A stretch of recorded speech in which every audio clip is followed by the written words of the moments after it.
Joni Grigsby was last seen alive in the early morning hours of June 1st, 1995. And the next day, on June 2nd, about 9:30 at night, the body of 33-year-old Joni Marie Grigsby was found near the Willamette River in Glenwood, under the bridge heading east into Springfield.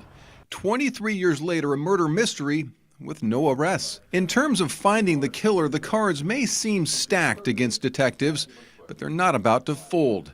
Decks of cards like these are being shared in jails and prisons, giving inmates something to do and potentially someone to talk about. For detectives and family, they're hoping Grigsby, the six of spades, will be drawn. She hung out kind of around downtown Springfield. John Roberts is Grigsby's brother. Well, I was locked up in Lane County Jail. A much different man then than he is today. John recalls being called downstairs. And basically, the detective was very direct in presenting the information, and he showed me a picture of her and asked if she was my sister.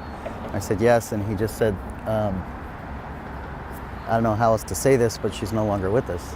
John admits he and his sister both spent some time in jail. He more than her. He was released to attend her memorial, but instead of turning himself back in a week later, he headed south to California, where his healing began spiritually, leading to sobriety and a much better life. He returned, did his time, and the search continued for his sister's killer. The cause of her death was homicidal violence. Specifics on how she died remain confidential, and no details about a weapon, and it's unclear if she was killed there or left there. There potentially could have been more than one person. That's why detectives are hoping you can help. There's somebody out there that knows something, somebody that was either told something after the fact or witnessed something. Detective Solano has help. First of all, I like puzzles, and homicide cases are clearly puzzle cases. Retired detectives Kirk Engdahl and Kurt West volunteer working cold cases, and both feel this case can be solved. In this particular case, a lot of the people are still around. She had a lot of people that she knew. She ran around with a big crowd. So there's probably somebody out there that still knows something. Someone out there did it and should be brought to justice. There should be accountability for that. Closure for the family and closure for her as well. She deserves that.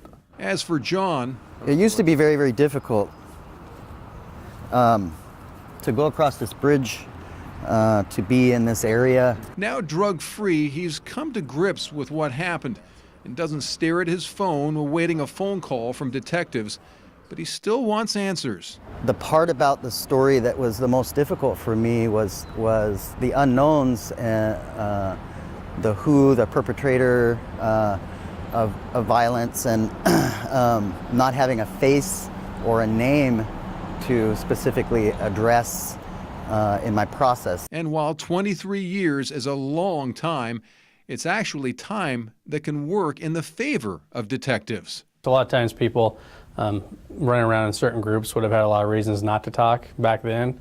Now that their lives might have changed 23 years later, it may not be as concerning for them to come forward. It's important to me because there's somebody out there walking the streets that killed this woman for no good reason, and to make it a point, a goal in my life to try to catch somebody like that, I think that's a good idea. Closure for family, pride for detectives, and a killer brought to justice. It all keeps these detectives pushing forward, hoping the six of spades is drawn. I mean, you might get a tip, you might get a phone call. You just never know what's going to happen. And so that's part of the excitement too. This may be the day you can close a case. You never know.